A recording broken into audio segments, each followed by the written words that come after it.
Standing in the front of room.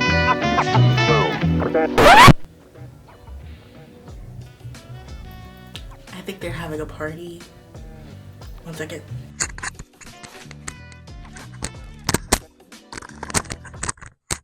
There we go. Like one of those YouTubers you see on the streets of New York, attaching a tiny microphone they bought on Amazon to a thing. Hi guys, welcome back. It's your girl Yemi.com. I know you can hear me so clearly this time. It's crazy. My neighbors have started this tradition of throwing parties on Saturdays, which is usually when I record because I have no social life. I felt the need that sometimes a mic is handy. I try not to shoot with one because my arms are usually busy waving around, and I'm not that great with audition, contrary to what my resume says. Actually, I'm pretty good at it, but it takes too much time, and I already take too much time to edit, so I try and just stick with the audio as it is and adjust as necessary. But this is now my new necessary evil. If you didn't read the title or couldn't tell by the braid in my hair or the green on my body, or, maybe the slight nod to Glinda with the pearls, we are talking about Wicked today. And this is not a video to review it, to talk about it. This is not a tipsy movie review as you usually would expect from me, your tipsy movie reviewer. But sometimes a little green drink is necessary. I'm here to talk to you about Wicked. If you've been living under a rock, you don't know that Ariana Grande has made her re-entrance into the acting scene, and Cynthia Erivo has blown us away all but once more in a stunning role and performance. Wicked is the story of a musical that is based off of a movie that was a prequel that were all derived from books somehow. Yeah, it's complicated. I decided to go see it with open arms, but I will tell you right now, I'm going to have a biased opinion about it no matter what, which is why predominantly this is not a tipsy movie review, because I can't give you an unbiased review of this movie at all whatsoever, okay? I cannot. I will tell you right now, I'm an honorary theater kid. Now I'm not a full-fledged theater kid, as I have portrayed myself to be on this channel. I was more of the tech kid, you know what I mean? I did the technical for theater. I got dragged into a couple school plays because I was in the theater club and I did act. I was Mina and Dracula. Thank you. And I was also the Elphaba to a Glinda, okay? I was singing Defying Gravity before Ariana Grande was on Nickelodeon, okay? I was singing Defying Gravity as Elphaba, and I had a Glinda. Her name was... and she was a great girl, blonde, perky, and I was her undoubtedly broody friend who wore braids. Did we predict Wicked in high school, in my high school theater club? Be a black girl with braids and a blonde, perky girl who dyes her hair way too often? Huh. Maybe we did. Regardless, I have too much skin in this game to give you an unbiased review. Not only do I love the musical Wicked, have I seen the musical Wicked, do I appreciate the musical Wicked, I also am a huge fan and proponent of anything that is a version of The Wizard of Oz. I'm talking The Wiz and Wicked, you know what I mean? Any off-Broadway nonsense. I love anything that is a depiction of The Wizard of Oz because that shit is so camp. The Wizard of Oz is so camp. You can't tell me a movie that starts with a tornado crushing a woman to death is not camp, and I believe you. Crazy. So of course I love Wicked. Not only do I love Wicked, I love everyone in this movie. I love Cynthia Erivo. She was my Harriet Tubman.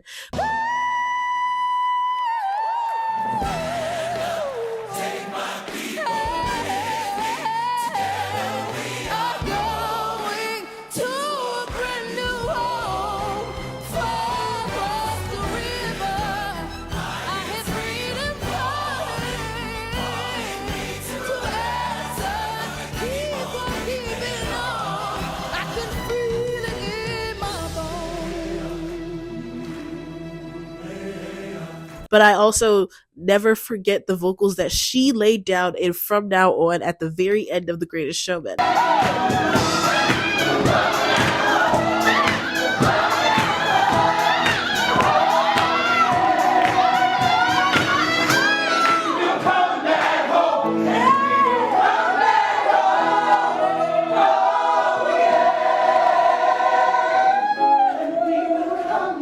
I never forget the moment I saw her and Kiala Settles ruin my life completely at that workshop of The Greatest Showman.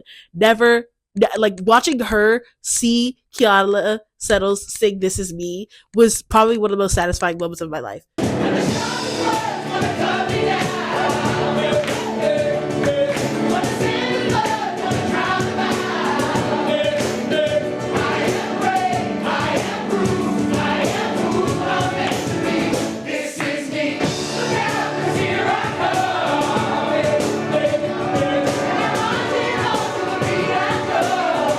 Beautiful, lovely, stunning. She was standing on chairs. We love her. Ariana Grande, contrary to popular belief, has been a theater kid since before you were born, bitch. Okay, she started her musical career at the tender age of 13 or 12. I don't remember how old she was, but she was with Liz Gillies on Broadway.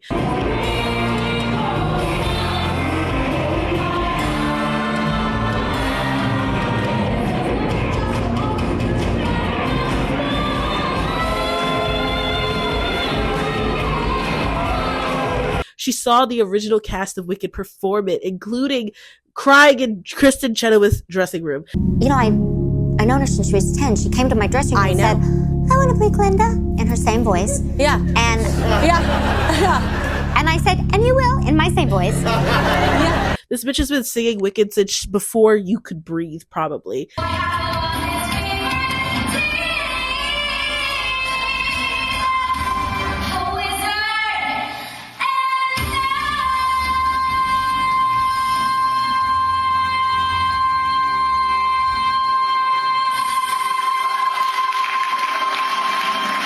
You teeny bopper, okay? Don't come here and be like, Ariana Grande, the one who sings Positions and POV, and Thank You Next, the one who dated Pete Davidson. What does she know about theater? What does she know about acting? Well, not only was she the theater child, the actual theater child, she has been acting since then. I'm neither a witch nor a snack. You're talking some crazy chiz. Well, you do have the Ruby cell phone. Oh my goodness. Well, this phone is beautiful. Were all my contacts transferred? And it was most prominently known and most egregiously boosted into stardom because of her relationship on the show, Victorious. Not that she had a relationship, but her relationship to the show. He didn't say I couldn't say. Random fact about Victorious, it is astounding how many of them are actually, like, truly famous now. Like, obviously, Ariana Grande was our pop princess, now is our Glinda, and why we are talking about this. But Liz Gillies is a pretty prominent actress as well as a phenomenal singer. Leon Thomas is literally a Grammy Award-winning songwriter and just dropped one of the best albums of 2024.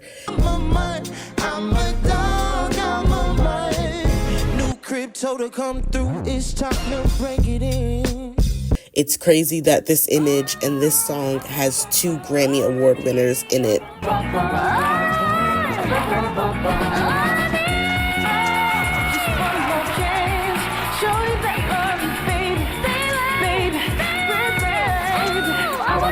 Matt Bennett, Say What You Want, is a famous DJ and travels the world DJing.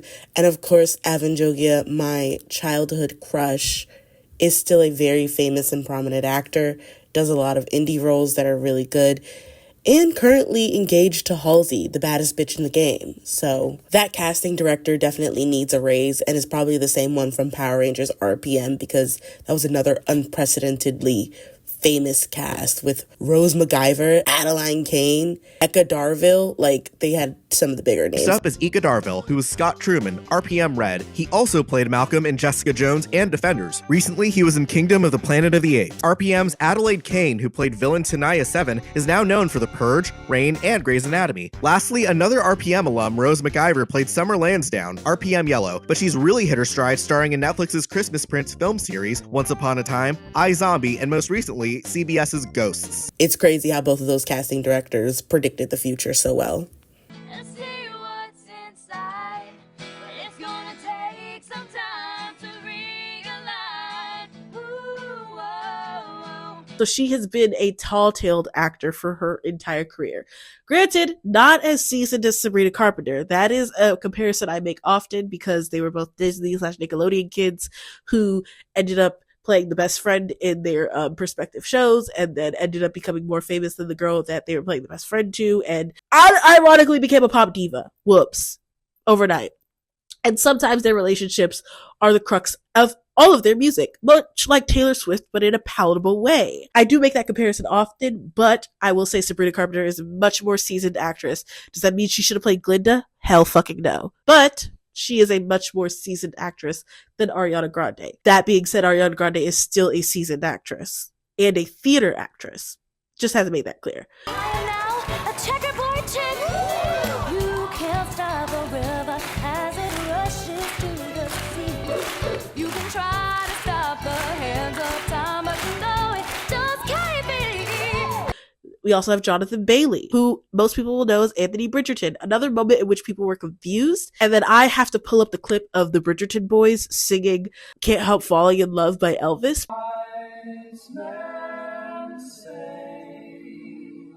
Only fools rush in, but I can't help falling in love. This is not just the Bridgerton boys you are talking to. This is the boys of the West End. These are the West End golden boys that they have put on our Bridgerton screen, and you've been tricked into loving a theater nerd. Ha ha ha ha ha. Luke from Bridgerton, if you don't know, he popularized one of those William Shakespeare roles on the West End, okay? Those boys know how to theater. That's one of the things they only know how to do. Theater and charm the pants off of unsuspecting women, which is what he did in this movie. I have to talk directly to Jonathan Bailey in this very moment. You owe us, okay? Like, you owe us. Like, you can't walk around charming this many women and then be like, I also like it's not fair. You need to take responsibility for the panties that you have charmed off, sir. Jonathan, how does it feel to be the internet's boyfriend? Jonathan's for the net.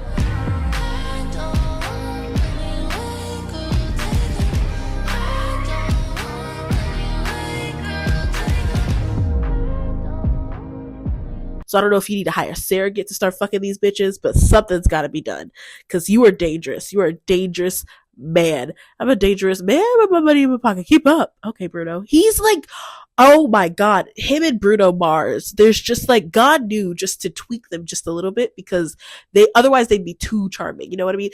God made Bruno Mars short and he made Jonathan Bailey gay because there was too much charm and straight up riz in those two. Yeah, I happen to be genuinely self-absorbed and deeply shallow. Perfect. You're perfect. So we're perfect together, born to be forever, dancing through life. Of course, we have other roles, such as watching Michelle Yeoh dominate as a villain. We love seeing her as a villain. We love seeing her get her first Billboard entry. She is our queen to be in this moment. We love her. It was very interesting and fun to watch her get her go back to work because she was doing this during Everything Everywhere All at Once, winning, like sweeping the Oscars and stuff. So like, not only did they hire her when she wasn't like, well, she's always been Michelle Yeoh. That's a stupid statement, but like, after Everything Everywhere All at Once, she is the Hollywood golden woman. Like, Meryl Streep has taken a step back and is calming down, and it's Michelle Yeoh's time. And the fact that they hired her and she was already doing this before she got all those Oscar nods and stuff proves that they knew what they were doing when casting. She was fantastic.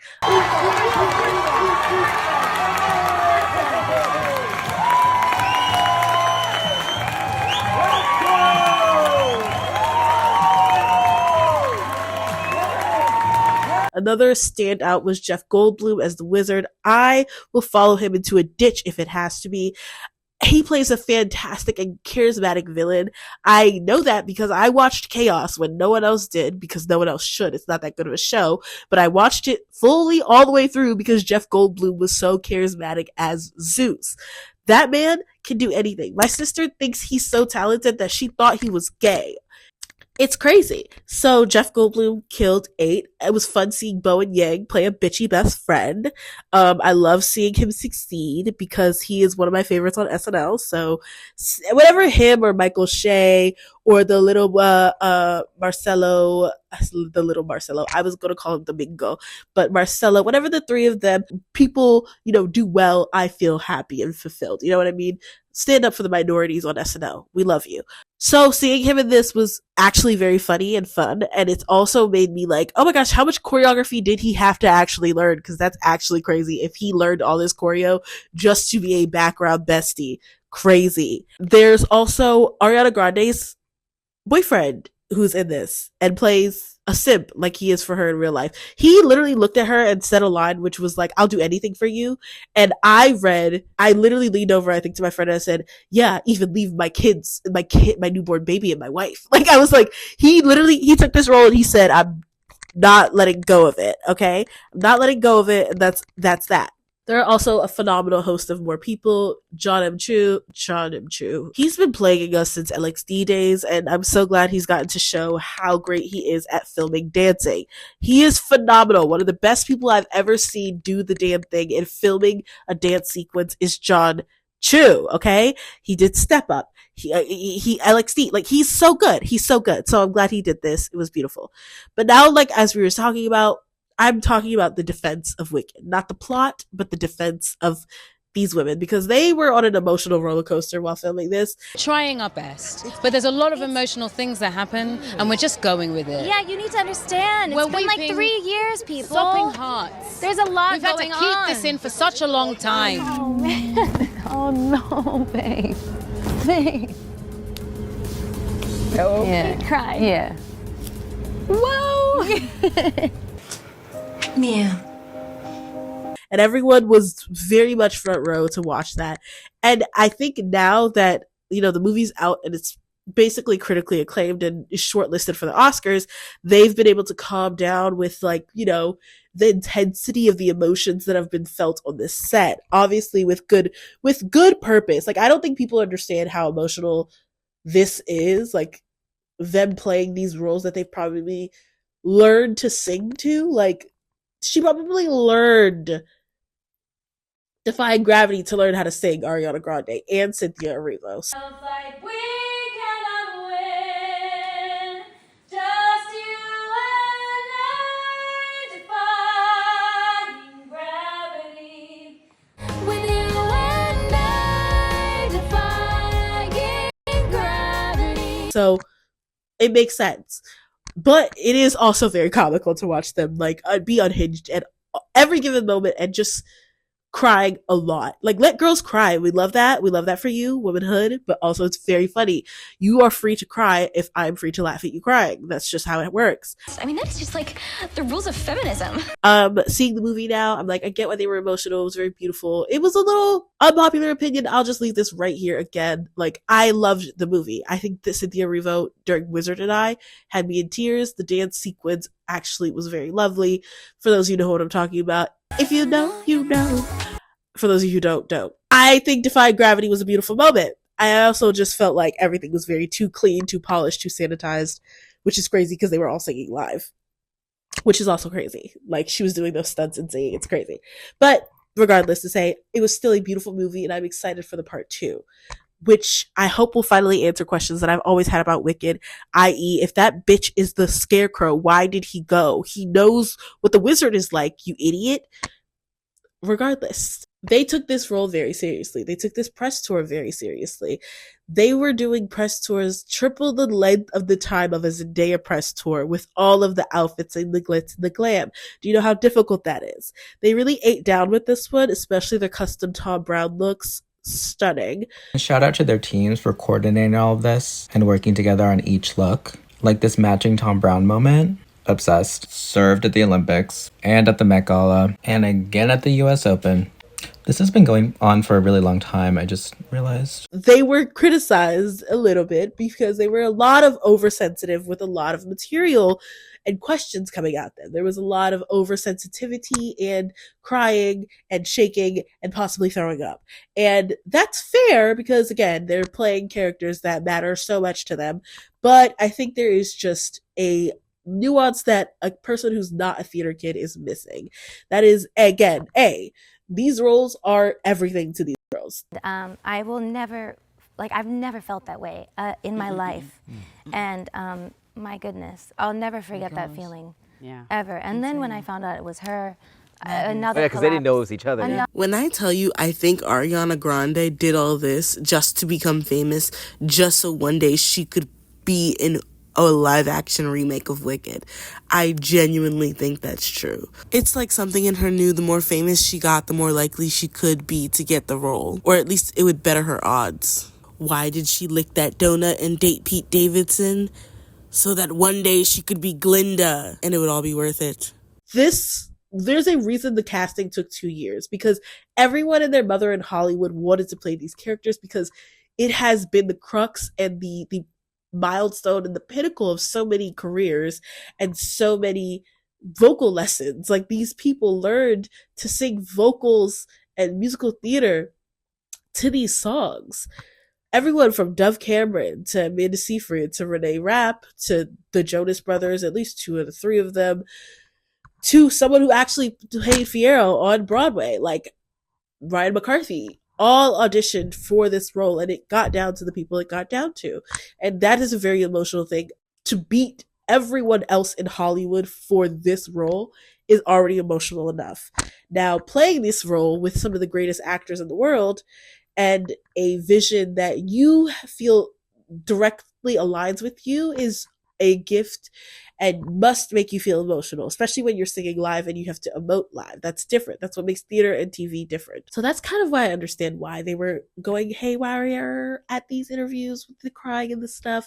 And I want to say that is in defense of it, because, I think if you're not a theater kid, if you didn't grow up with these songs or this musical, you may not understand the relevancy or why it matters so much, but it really does to these people. I want to give everyone their flowers. No, we really do. We can sit here all I just day. want them all to line. I want to go to the theater. I want them all to come out one by one. I want to lay a single rose at their feet, maybe kiss their toes, and they take a bow. I agree. I would kiss all their toes. But I would go, yep, down the line. Oh my God, and lay just a single rose for each one of them. Yeah, I totally. Leave them alone. That being said, the movie was good. If you want to see it, I highly recommend it. This is a no spoiler review. The movie is great, fantastic. Jonathan Bailey, you son of a bitch. If I see you in the street, I'm throwing a rock at you for what you've done. But I will say I am excited for part 2. I think part 2 is going to be, that's where really all of the action lies. Like, all of the big songs are definitely in part 1. So I'm very interested on how they do the songs for part 2. Loathing, unadulterated loathing for your face, your voice, your clothing. Let's just say I loathe it all. But I am excited. And for those of you who, again, don't know Wicked, never seen Wicked, and are like, oh, what the fuck? Glinda's such a fucking narc, dude. Just hold out for it, okay? You gotta understand. She's complicated. She's complex. I also would like you to take your Glinda hate somewhere else. Galinda, whatever hate you have for her, take it somewhere else, because you're not gonna argue with me and make me hate her. Y'all are trying to villainize her like you've done with every famous blonde woman in the world, and that says a lot for you. Granted, would I have done what she did? No. But you guys are trying to treat her the same way you treated Marilyn Monroe, the same way you treated Madonna, the same way you treated Britney, the same way you treated Sabrina Carpenter, the same way you treated all those blondes, the Bridget Bardot's, the Farrah Fawcett's. You're trying to villainize her because she's pretty and blonde. And I won't stand for it. Not in my house. The comparisons of the blonde women that Glinda represents are so strong that I've even seen a lot of the Sharpay discourse, and that should tell you how wrong you are about her being the villain. One of my favorite videos ever was Matt Pat talking about Sharpay and how she was truly the underdog and the hero in that High School Musical series, and the real villains were Troy. And I believe him. And I feel like for those of you who think that Glinda is the villain, should probably go watch that video. Use hindsight and let it clear your vision to 2020, baby. She's a bitch, but she's complex. For sure, bitch. Definitely complex, though. But like most people who are against Elphaba are bitches and complex. That being said, that's kind of my wrap up of Wicked and my review. It just is not even a review. I feel bad calling it that. This is just in defense of all the crying, shaking, and screaming that was done. We got some beautiful fucking outfits on this press tour, a great fucking movie, and a few awards that will be definitely sitting on their doorstep waiting in bated breath. Michelle Yeoh, I fear you have another Oscar coming at you, babes. Sorry, not sorry. Madame Morrible is another fierce character in your filmography that has contributed to your status as a bit of a gay icon. Oh, yes! Yeah. Are you aware that you are an icon amongst the rainbow people? No, that is such a badge of honor. Thank you. Is that a title you embrace then? I think it's why, because you love people who are strong. Yeah. Because when you're strong, you express what you believe. You take a stand. And I think in life, that's the most difficult thing. When you know the truth about yourself, can you take that stand? Regardless of whether people are going to accept it, you first have to make the first stand. And with that being said, I'm Yummy.com. If you haven't seen Wicked, definitely go watch it if you like a musical. Again, I was weary about this one because I did see Mean Girls, which I liked, but was comparison to the movie. But comparison to Mean Girls, I had seen Mean Girls recently. I hadn't seen Wicked recently. I haven't seen Wicked in the last 5 to 7 years. So it's been a while, so I was less worried, but they've shown me my worry was for nothing, and I'm very happy. I hope that I get a little bit more of a raw, free feeling in this second part. I will say that is my only critique, but I understand it is very beautiful and polished. Also, Ariana Grande fucking did the damn thing, because as a bitch who was always born to play Elphaba, I don't care what people say. You're like, oh, she's always... Kristen Chenoweth spun some bullshit about how she was like, oh, I want to play you when you grow up. Maybe she did say that. I don't believe it. She gets the part. And after we watched the movie, because she was nervous, she paid beautiful homage to my work, but she did her own too. Yeah. Very much so. And she looked at me, we were both crying. She goes, are you proud of me? Because everyone knew that Ariana Grande was Elphaba and Dove Cameron was Glinda. That was the dream cast, and I'm glad we didn't go with it because Cynthia Erivo as Elphaba is fucking phenomenal. Ask the wizard for one wish in real life. What wish would you want? To be like Cynthia when I'm older. What's your favourite thing about Cynthia? And that she's very brave, very pretty, and she's got an amazing singing voice. A black girl in her braids. A black girl in her braids. Can't tell her nothing. Please don't touch it. You know she looks amazing. But that was the cast. Ariana Grande, she literally was going to quit her tour to prep to be Glinda, because she knew that to prep to be Glinda or Elphaba, she was going to take whatever role they fucking gave her. Let's be very clear. So she dyed her hair and she talks funny now. And I tried to put music as far from my brain as humanly possible while I was working on Wicked, because I think in order to fully give myself to Glinda, I needed to really put that in a box in a big way. Everything from the way I sing to the way I speak, everything kind of had to be different for a long time so that I could be fully present in it. You said, okay, we're going to do 16 shows a week. She can do it. She works harder than...